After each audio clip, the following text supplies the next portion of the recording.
ఓం శ్రీ గణేశాయ నమః. శ్రీమాత్రే నమః. శివాయ గురవే నమః. శ్రీకృష్ణ పరబ్రహ్మణే నమః. శ్రీరామాయ నమః. శ్రీ గురుభ్యో నమః. శ్రీ దత్తాత్రేయాయ నమః. ఓం ద్రాం దత్తాత్రేయాయ నమః. ఓం ద్రాం దత్తాత్రేయాయ నమః. ఓం ద్రాం దత్తాత్రేయాయ నమః. జయ గురుదత్త, శ్రీ గురుదత్త. మోహనవాణి ఛానల్ ద్వారా భక్తి శ్రద్ధలతోటి శ్రవణం చేస్తూ ఉన్నటువంటి భక్తామ తల్లులకు తండ్రులకి ముందుగా నా యొక్క సాధువాదాలు.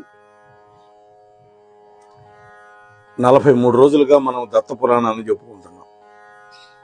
అందులో నిన్నటి రోజున కుండలుడు వికుండలుడు అనేటువంటి ఇద్దరు అన్నదమ్ముల యొక్క కథ చెప్పుకుంటూ ఉన్నాం. ఆ ఇద్దరు అన్నదమ్ములు ఏ విధంగా మరణించింది, ఆ మరణించినటువంటి వికుండలుడు ఏ విధంగా స్వర్గలోకానికి తీసుకోబడిపోతున్నాడు, పాపాత్ముడైనా ఏ పుణ్యం చేయటం వల్ల అలా జరిగింది అనే విషయాలన్నీ మనం చెప్పుకుంటున్నాం. ఆ సందర్భంలో వికుండలుడికి యమదూతలకి మధ్య జరిగినటువంటి సంవాదం చెప్పుకుంటున్నాం. అప్పుడు ఎటువంటి పుణ్యకార్యాలు చేస్తే విష్ణులోకానికి చేరగలుగుతారు అనేటువంటి విషయాలన్నీ కూడా చెబుతూ ఉన్నాడు యమదూత. ఓ వికుండల, అనాథలైనటువంటి స్త్రీలు, బాలకులు, వృద్ధులు, రోగులు, వీళ్ళందరి యొక్క సంరక్షకులు, అలాగే వికలాంగ సేవాపరులు, విప్రులను పోషించేవాళ్ళు, శరణు అన్నటువంటి వాళ్ళని కాపాడటం కోసం తమ ప్రాణాలు కూడా విడిచిపెట్టినటువంటి వాళ్ళు, వీళ్ళందరూ సరాసరి స్వర్గలోకానికి చేరుకుంటారు అంటున్నాడు. చేరుకోవటమే కాదు, శాశ్వతంగా అక్కడే నివాసం ఉంటారు. అలాగే ఊబిగుంటలో కూరుకుపోతున్నటువంటి గోవుని, రోగపీడితుడైనటువంటి బ్రాహ్మణుణ్ణి ఎవరైతే ఉద్ధరిస్తారో అటువంటి పుణ్యాత్ములు అశ్వమేధ యాగాలు చేసినటువంటి వాళ్ళు చేరుకునే లోకం చేరుకుంటారు. అలాగే గోవులకు గడ్డి గాదం వేసి సకల శుశ్రూషలు చేస్తూ ఏనాడు వృషభం యొక్క నడిబొడ్డున ఎక్కకుండా, అంటే ఎద్దును ఎక్కకుండా గోసేవ పరాయణులై కాలం గడిపేటటువంటి వాళ్ళు ఆయువు తీరిన తర్వాత ఖచ్చితంగా వాళ్ళు గోలోకవాసులు అవుతారు. గోవుల యొక్క దాహార్తి తీర్చుకోవడానికి వీలుగా ఒక పెద్ద గుంట దవ్వి అందులో నీళ్లు పెట్టినటువంటి పుణ్యాత్ముడు నరకలోకాన్ని కన్నెత్తకుండా చూడకుండా స్వర్గలోకానికి చేరుకుంటాడు. అలాగే బావులు, చెరువులు నిర్మింపజేసినటువంటి దాతల పుణ్యానికి కూడా అంతు ఉండదు. ఆ నీటి చలమల్లో నీళ్లు త్రాగి ఒక్కొక్క ప్రాణి దప్పిక తూర్చుకుంటూ ఉంటే ఆ తవ్వించినటువంటి దాతల యొక్క పుణ్యం రెట్టింపు అవుతూ ఉంటుంది. కాబట్టి అటువంటి వాళ్ళకి అక్షయమైనటువంటి స్వర్గలోక నివాసమే ఉంటుంది. ఇప్పటికీ మనం గ్రామాల్లో చూస్తే బలాని అక్కయ్య గారి గుంటని, మంకెళ్ల వారి కుంటని ఇట్లా మా ఊళ్ళో ఉన్నాయి, మాకు దగ్గరలో. వాళ్ళు తవ్వించారు అది. అందువల్ల ఇప్పటికీ వాళ్ళ కీర్తి ప్రతిష్టలు ఉన్నాయి. అటువంటి వాళ్ళు స్వర్గలోకంలో ఉంటారు. అందువల్ల చలివేంద్రాన్ని ఏర్పాటు చేసి బాటసారులకి, పశుపక్షాదులకి నీరందించి దప్పిక తీర్చేటటువంటి మహానుభావులు కూడా ఇహలోకంలో సుఖాలు అనుభవిస్తారు. ఈ ఇహలోకానికి విడిచిపెట్టిన తర్వాత శాశ్వతంగా స్వర్గసీమలో నివాసం చేస్తారు. ఓ మిత్రమా, ఒక రావి చెట్టు గాని, ఒక వేప చెట్టును గాని, ఒక మర్రి చెట్టును గాని, వెలగ చెట్లు గాని, ఉసిరిక చెట్టు గాని, మారేడు వృక్షం గాని, లేదా 5 మామిడి చెట్లు గాని, 10 చింత చెట్లు గాని ఎవరైతే నాటుతారో, ఎవరైతే పెంచుతారో అటువంటి వాళ్ళు దేవలోకంలో ఇంద్రభోగాలు శాశ్వతంగా అనుభవిస్తారే తప్ప నరకము యొక్క ముఖం చూడవలసినటువంటి అవసరం ఏనాడు వీళ్ళకి రాదు. ఒళ్ళో పుట్టి పెరిగి దారి తప్పినటువంటి 10 మంది సంతానం కంటే కూడా బయట నేల మీద దారి పక్కన నాటి పెంచినటువంటి 5 చెట్లు చాలా గొప్పవి. ఆహా, పర్వాలేదు, పత్రాలతోటి, పుష్పాలతోటి, పండ్లతోటి ఈ చెట్లు కూడా పితృతర్పణలు చేస్తాయి. అహితాగ్నులై అగ్నిహోత్రాలు చేసినటువంటి దానికంటే కూడా, పుత్ర సంతానాన్ని పొందినటువంటి దానికంటే కూడా దారి పక్కన ఇంత నీడనిచ్చేటటువంటి వృక్షాన్ని నాటడం వల్ల వచ్చేటటువంటి పుణ్యం చాలా చాలా ఎక్కువ. ఇది చేస్తే చాలు సమస్త యజ్ఞాలు యాగాలు చేసినట్లే, అన్ని దానాలు చేసినట్లే. పువ్వులతో ఆకులతో కళకళలాడుతూ పక్షులతోటి కిలకలలాడేటటువంటి పచ్చటి చెట్టు కనుక నరుకుతారో అటువంటి మూఢులు పోయేటటువంటి ఘోర నరకం ఇంత అని నేను చెప్పలేను అంటున్నాను. కాబట్టి మహానుభావులు కొంతమంది ఇటీవలే మనం చూసాం, వాళ్ళ పర్యటనకు వచ్చినప్పుడల్లా చెట్లు నరికి పారేశారు. అది నరకానికి దారి. ఇక తులసి మహాత్యాన్ని చెప్తున్నాడు. ఓ వైశ్యకుమార, ఏ చెట్టు నాటినా పుణ్యమేనయ్యా. అయితే తులసి చెట్టును గనక నాటితే ఆ పుణ్యం వర్ణనాతీతం. తులసి వనాన్ని పెంచినటువంటి వాడు యమధర్మరాజును కూడా లెక్క చేయడు. ఎందుకంటే ఆ తులసి చెట్టు సర్వ పాపహరం, సర్వ వాంఛాప్రదం, అంటే సమస్త కోరికలు తీరుస్తుంది. తులసి యొక్క వనం గాని, తులసి మొక్క గాని ఏ ఇంట్లో ఉంటుందో ఆ ఇల్లు ఒక పవిత్రమైనటువంటి తీర్థస్థలం. అటువంటి ఇంటి ఛాయలకు కూడా మా యమదూతలు వెళ్ళరు. ఆ ఛాయలకు వెళ్లాలన్నా మేము భయపడిపోతాం. తులసి మొక్కను నాటిన వాళ్ళు దాని గింజలు, ఆకులు ఎన్ని ఉంటాయో అన్ని వేల సంవత్సరాలు దేవలోకంలో నివసిస్తారు. ఆ తులసి దళాల యొక్క పరిమళం సోకితే చాలు పితృదేవతలు సంతోషపడతారు. గరుడ వాహనాన్ని అధిరోహించేటటువంటి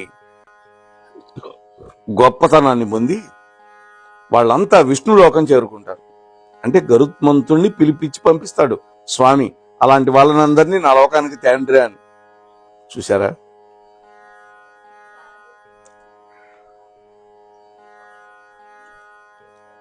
ఓ వైశ్యకుమార,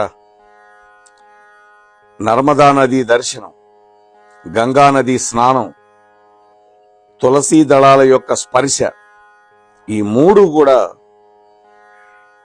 పవిత్రీకరించేటటువంటి శక్తిలో ఒక అద్భుతమైనటువంటి స్థానాన్ని పొందినటువంటిది.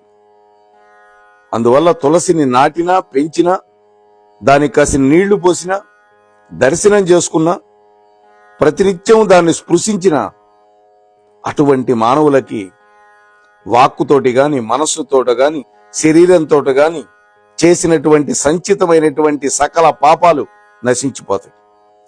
శుక్లపక్షంలో గాని, కృష్ణపక్షంలో గాని తులసీ దళాన్ని పరమేశ్వరుడు గనక సమర్పిస్తే ఆ పుణ్య ఫలానికి సాటి మరింకేది ఉండదు. అలాగే పిప్పల చెట్లు 100 నాటితే, ఆమ్రవనాలు 1000 పెంచితే వచ్చేటటువంటి పుణ్యఫలం ఒకే ఒక్క తులసి మొక్కని నాటితే అటువంటి పుణ్యాత్ముడు 10,000 సంవత్సరాలు నాకలోకంలో, అంటే స్వర్గంలో సుఖ సంతోషాలు అనుభవిస్తాడు. తులసీ దళాలతోటి విష్ణుమూర్తి యొక్క అర్చన చేసినటువంటి భక్తుడు మరింక గర్భవాస క్లేశం అనుభవించడు, అంటే మళ్ళీ పుట్టడు. అంటే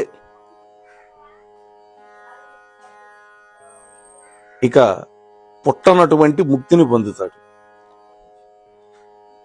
పునరావృత్తి రహితమైనటువంటి మోక్షం, ఇక మళ్ళీ పుట్టే పని లేదు.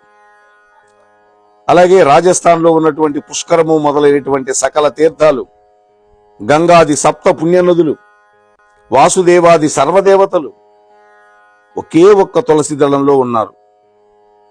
అందువల్ల అపూర్వమైనటువంటి విశేషం తులసీ దళానికి ఉన్నది.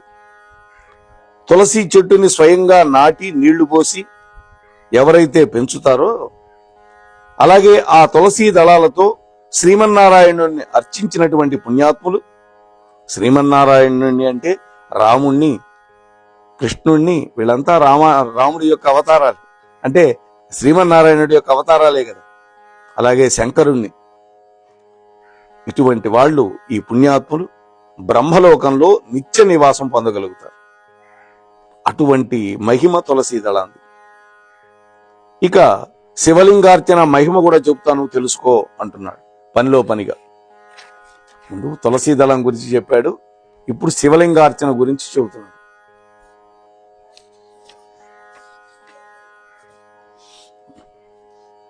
అలాగే అతిథి పూజ సదాచారాలు కూడా చెప్తున్నాడు పనిలో పనిగా. దేవతల్ని, బ్రాహ్మణుల్ని, అతిథుల్ని నిత్యము సంతోష పెట్టేటటువంటి వాళ్ళు బ్రహ్మలోకంలో నివాసం ఉంటారు. మూర్ఖుడో, పండితుడో, శ్రోత్రియుడో, పతితుడో ఎవడైనా సరే కానీ మధ్యాహ్నం సమయాన మన ఇంటికి వస్తే అటువంటి అతిథి సాక్షాత్తు విష్ణుమూర్తితో సమానం, బ్రహ్మదేవుడితో సమానం. ఆహా, వాడు ఎవడైనా గాని కాలిబాటను నడిచి నడిచి అలసిపోయి ఆకలితో ఉన్నటువంటి విప్రోత్తముడికి గాని మరొకడికి గాని అన్నపానీయాలు అందిస్తారో అటువంటి వ్యక్తి దేవలోకంలో చిరనివాసం పొందడం ఖాయం. బాటసారులై వచ్చి ఎవరెవరో అపరిచితమైనటువంటి వ్యక్తులు ఎవరి ఇంట్లో ఆకలి దప్పులు తీర్చుకొని తృప్తిగా వెళ్ళిపోతారో ఆ గృహస్థు తనకి బ్రహ్మలోక నివాసాన్ని ఖాయం చేసుకున్నట్లే. మధ్యాహ్నం పూట గాని సాయంకాలం పూట గాని భోజనం వేళకి ఇంటికి వచ్చినటువంటి అతిథికి అతడు చిన్నబుచ్చుకొని తిరిగి వెళ్ళవలసినటువంటి దుస్థితి కలిగించకుండా ఉండేటువంటి గృహస్థుకి మా యమలోకం వైపు రావాల్సినటువంటి పనే ఉండదు వైశ్యకుమార అనే మాటలు విని, అంటే ఏ ఇంటికైనా వచ్చి ఒక వ్యక్తి మా ఇంటి ఏం లేదు పో, మా ఇంటి ఏం లేదు పో అనేటువంటి మాటలు గనక విని రిక్తహస్తాలతో తిరిగి వెడుతూ ఉన్నటువంటి అతిథి ఆ ఇంటి వాళ్ళ యొక్క జన్మార్జితాలైనటువంటి పుణ్యాలను తీసుకుపోతున్నాడని గ్రహించాలి. చూసారా, లేదు లేదు పో అన్నామంటే మనం ఆర్జించిన పుణ్యం అంతా పట్టుకుపోతాడు అతను. ఇక చివరికి మనకి ఆ గతి పడుతుంది. ఇలా పెట్టలేదు అంటే ఇలా పట్టవలసిన గతి పడుతుంది అని పెద్దలు చెబుతారు. అర్థమైంది కదా. అందువల్ల అతిథి పూజ ప్రభావం వల్ల బ్రహ్మలోకాన్ని అందుకున్నటువంటి రాజులు, అలాగే రాజర్షులు ఎంతో మంది ఉన్నారు గతంలో. సారాంశంగా చెప్పాలంటే ఓ వైశ్యకుమార, అతిథికి సాటి వచ్చే బంధువు మరొకడు లేనే లేడు. అతిథికి సాటి వచ్చే డబ్బు లేదు, అతిథికి సాటి వచ్చే ధర్మము లేదు, అలాగే అతిథికి సాటి వచ్చే హితుడు కూడా లేడు. జన్మకు ఒక శివరాత్రి అంటారే, అదేవిధంగా జీవితం ముగిసేలోగా ఏదో ఒక పూట ఎవడో ఒక అతిథికి ప్రమాదవశాత్తునైనా సరే ఇంత భోజనం పెట్టినటువంటి ఆ గృహస్థు యమలోకానికి బురిడి కొట్టినట్టే. అంటే యమలోకానికి వెళ్ళక్కర్లా. 10 మందికి అన్నం పెట్టినటువంటి వాడు దగదగలాడే దివ్య విమానాల్లో దేవలోకానికి వెళ్ళి అక్కడ అమృతం భుజిస్తాడు. ఆ పుణ్యఫలానికి సరిపడా స్వర్గభోగాలు అనుభవించి అటుపైన అతడు ఉత్తర కురుభూముల్లో మన భారతదేశంలో చక్కటి కులంలో జన్మిస్తాడు. ఇక్కడ కులం అంటే మనం అనుకునేటువంటి కులాలు కాదు, వంశం. ఆ వంశానికి కర్త కూడా అవుతాడు. ఓ వైశ్యకుమార, సమస్త భూతకోటికి ప్రాణాలు అన్నంలోనే ఉన్నాయి. అన్నార్భవంతి భూతాని పర్జన్యాద్ అన్న సంభవ అని భగవద్గీత చెప్పింది. అందువల్ల అన్నదాత అంటే ప్రాణదాత అని అర్థం. ఒకప్పుడు స్వర్గం నుంచి పడిపోతున్నటువంటి కేసరి అనేటువంటి ఒక వ్యక్తిని చూసి జాలిగొన్నటువంటి వైవస్వత మనువు, ఓ కేసరి, కర్మభూమికి వెడుతున్నటువంటి నువ్వు మళ్లీ స్వర్గానికి రావాలి అనుకున్నట్లయితే భూలోకంలో తప్పకుండా అన్నదానం చేయి. అన్నదానం చెయ్యి, అన్నదానం చెయ్యి అని 3 సార్లు హెచ్చరించాడు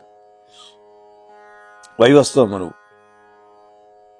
మిత్రమా, ఇదంతా నేను మా యమధర్మరాజు గారు చెప్పగా విని తెలుసుకున్న మాటలు అని కూడా అన్నాడు ఆ మనువు. అన్నదానానికి సాటి వచ్చే దానం గాని ధర్మం గాని ఈ భూగోళం మీద ఇప్పటికి లేదు, ఇక ముందు రాదు. వేసవిలో చల్లటి నీళ్లు దానం చేసేవాడు, హేమంత ఋతువులో కట్టెలు దానం చేసేవాడు. ఎందుకని? మంట కోసం. హేమంత ఋతువులో చలి.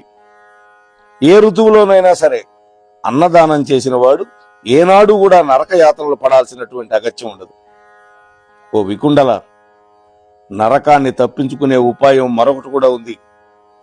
ఇది చాలా రహస్యం, అయినా నీకు చెబుతున్నాను. ఎందుకని? నీతో ఏర్పడినటువంటి స్నేహాన్ని పురస్కరించుకుని నీకు చెబుతున్నా. శ్రద్ధగా విను. తెలుసో తెలియకో, చిన్నదో పెద్దదో పాపాలు అందరూ చేస్తూనే ఉంటారు.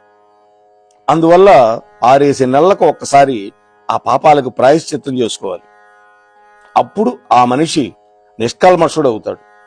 నరకం వైపు వెళ్లే అవకాశం ఉండదు. లేదంటే నరకవాసం తప్పదు ప్రాయశ్చిత్తం చేసుకోపోతే. అంటే వాక్కుతోటి, మనస్సుతోటి, శరీరంతో చేసినటువంటి ప్రతి పాపానికి కూడా ప్రాయశ్చిత్తం ఉన్నది. అది గనక చేసుకుంటే జన్మాంతరంలో దేవ గంధర్వ లోకాలను అందుకోవచ్చు.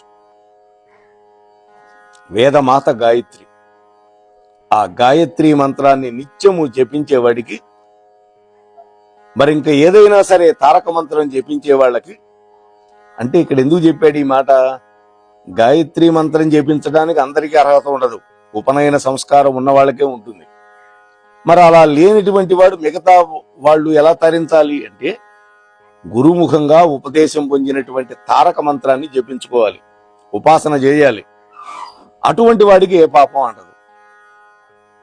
వేదాధ్యయనము, అలాగే వేదాన్ని బోధించటం, ఈ 2 పనులు చేసేటటువంటి వాళ్ళు నిత్యాగ్నిహోత్రులు అక్షయ పుణ్యలోకాలకు వెళ్ళిపోతారు. అక్షయం, క్షయముగా ఉన్నటువంటి పుణ్యలోకాలు. ఎల్లప్పుడూ ఏవేవో తీర్థయాత్రలు చేస్తూ వ్రతాలు చేసేవాళ్ళు కూడా జితేంద్రియులు కాగలిగితే వాళ్ళు కూడా యమలోకానికి వెళ్ళరు. ధర్మశీరుడు, పరాన్న భుక్కు, పరులకి అపకారాలు చేసేవాడు, వీళ్ళు తప్పకుండా నరకానికి వెళతారు. అందువల్ల ఇటువంటి పనులు పూర్తిగా పరిత్యజించాలి. పరుల యొక్క అన్నం తినడం అంటే పరులు చేసినటువంటి పాపాన్ని తినడమే. ఎవడి నుండి ఏది తీసుకున్నా పర్వాలేదు, కానీ పాపాత్మ నుంచి భోజనం మాత్రం తీసుకోకూడదు. దారుణమైనటువంటి నరకం ఒకటి ఉంటుంది అనేటువంటి స్పృహ ఉన్నవాడు ఎవడైనా సరే పరులు సంపాదించినటువంటి పాప ద్రవ్యంతో పెట్టినటువంటి అన్నాన్ని మాత్రం ఆశించకూడదు. అలాగే నిత్యము స్నానం చేసేవాడు యమలోకానికి వెళ్ళాడు, ప్రతిరోజు స్నానం చేయాలి. అలాగే నిత్య స్నానంతో సకల జంతువులు తమ యొక్క పాప పంకిలాల నుండి తేలికగా విముక్తి అవుతూ ఉంటాయి. ఉదయం పూట స్నానం బాహ్య అభ్యంతర మాలిన్యాలని పోగొడుతుంది. అంటే బయట ఉన్న లోపల ఉన్న మాలిన్యం. అటువంటి నిష్పాపులకి నరకంతో పని లేదు. స్నానం చేయకుండా ఎవడైతే భోజనం చేస్తాడో అది మలభక్షణంతో సమానం. స్నానం చేయనటువంటి అశుచికి పితృదేవతలు ముందుగా విముఖులైపోతారు. స్నానహీనుడైనటువంటి మానవుడే పరమ పాపాత్ముడు, అతడే అశుచి. పుష్కలంగా నరకలోకంలో శిక్షలు అనుభవించి ఆ పైన అపరిశుభ్రత అనాగరిక జాతుల్లో మళ్ళీ పుడతాడు వాడు. అంటే పరిశుభ్రంగా ఉండనటువంటి అనాగరికమైనటువంటి జాతుల్లో పుడతాడు వాడు. పర్వదినాన నదీ స్నానం చేసినటువంటి వాడు అటువంటి సుకృతం వల్ల ఏనాడు కూడా దుర్గతి పొందడు. అలాగే పిచ్చి పిచ్చి జన్మల వాడికి వచ్చే అవకాశం లేదు. అలాగే యథావిధిగా తిలపాత్రను గనక దానం చేస్తే, అంటే నువ్వులు ఉన్నటువంటి పాత్ర, చెంబు, అటువంటి దాతకి దుష్ట స్వప్నాల ఫలితాలు గాని దుష్టమైన ఆలోచనలు కానీ రావు. వాడికి యమలోక భయం ఉండదు. లోకంలో షోడశ మహారాజులు ఉన్నారు, 16 మంది మహారాజులు. ఆ మహారాజులు ప్రతిపాదించినటువంటి దానాలు 16 ఉన్నాయి. వాటిని షోడశ మహాదానములు అంటారు. వాటిల్లో మొదటిది తులాపురుష దానం, రెండోది హిరణ్య గర్భదానం, మూడోది బ్రహ్మాండ దానం, 4 కల్పవృక్ష దానం, 5 గో సహస్ర దానం, 6 కామధేను దానం, 7 హిరణ్మయమైనటువంటి అశ్వదానం,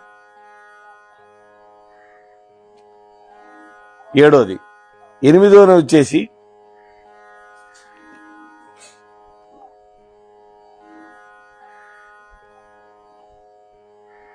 హిరణ్య అశ్వరథ దానం, అంటే అశ్వాలు పూంచినటువంటి రథాన్ని దానం చేయడం బంగారంతో అలంకరించి. 9 బంగారంతో అలంకరించినటువంటి గజదానం, అంటే నేరుగా ఏనుగుని తెచ్చివక్కర్లా, బంగారపు ఏనుగు బొమ్మ ఇచ్చినా దాంతో సమానం అవుతుంది. ఇవాళ ఏనుగుని దానం చేశామంటే వాడి పని హతం అవుతుంది, దాన్ని మేపలేక. కాబట్టి బంగారంతో తయారు చేసినటువంటి ఏనుగో గుర్రమో రథమో ఇట్లాంటివి ఇవ్వాలి. ఆ తర్వాత భూదానం, ఆ తర్వాత విశ్వచక్రదానం, అలాగే కల్పవృక్ష దానం, సప్త సాగర దానం, రసధేను దానం, మహాభూత ఘట దానం. చూశారు కదా. అలాగే పంచలాంగల దానం. ఈ 16 కూడా షోడశ మహాదానాలు అంటారు. అయితే వీటిల్లో ఏ ఒక్క దానం చేసినా కూడా రౌరవాది నరకాల నుండి తప్పించుకోవచ్చు. 16 చేయటం భూలోకంలో సాధ్యం కాదు, అందులో కలికాలంలో ఒక్కటి చేసిన. అయితే దానికి ప్రత్యామ్నాయంగానైనా సరే దానం చేసుకుంటే ఫలితం ఉంటుంది. ఎందుకని ఇవాళ ఆర్థిక స్తోమత బంగారం కొనాలంటే ఆకాశంలో ఉన్న రేట్లు. మంచి శుభదినాల్లో గాని సూర్య సంక్రమణ దినాల్లో గాని 12 వస్తాయి సంక్రాంతులు ప్రతి సంవత్సరం.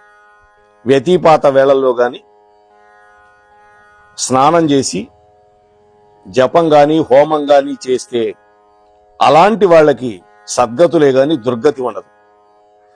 అటువంటి దాతలు ఇటు నరకలోకం వైపు రావడం అసంభవం. అట్లాగే వైశ్యకుమార వాళ్ళ యొక్క పునర్జన్మలు ఎక్కడ జరుగుతాయి అంటే సంపన్నుల యొక్క గృహాల్లో పుడతారు, వాళ్ళు గొప్ప భవనాల్లో పుడతారు. వాళ్ళు ధన విహీనుల కొంపల్లో ఏనాడు పుట్టరు అని 16 దానాల గురించి చెప్తూ ఉన్నాడు. ఇంకా ఎలాంటి వ్యక్తులు నరకలోకంలో పడకుండా ఉంటారు అనేటువంటి విషయాలని ఆ యొక్క యమభటుడు చెప్పినటువంటి విషయాన్ని రేపటి రోజు దత్తాత్రేయ స్వామి యొక్క అనుగ్రహంతో చెప్పుకునే ప్రయత్నం చేద్దాం. ఇవన్నీ దత్తాత్రేయ ప్రభువు తన దగ్గరకు వచ్చినటువంటి కార్తవీర్యార్జునుడికి చెబుతున్నాడు ఈ కథలన్నీ అనే విషయం మాత్రం మనం మర్చిపోకూడదు. అంటే జ్ఞానం ఎప్పుడు కూడా ఒక వ్యక్తి నుండి మరొక వ్యక్తికి పరంపరగా వస్తుంది. వాటిని వ్యాసుల వారు పురాణాలలో నిక్షిప్తం చేశారు. దాన్ని మనం యథాశక్తి చెప్పుకుంటున్నాం. అంతవరకు మీ దగ్గర సెలవు పుచ్చుకునేమి ధర్మవరపు వెంకటరమణ. స్వస్తి. ఇంతవరకు మన ఛానల్కి ఎవరైనా సబ్స్క్రైబ్ చేసుకోకపోతే ఇప్పుడే ఈ క్షణమే సబ్స్క్రైబ్ చేసుకుని ఆ పక్క నుండి బెల్ బటన్ మ్రోగించి మమ్మల్ని ప్రోత్సహిస్తారని మనస్ఫూర్తిగా కోరుకుంటూ ధన్యవాదాలు.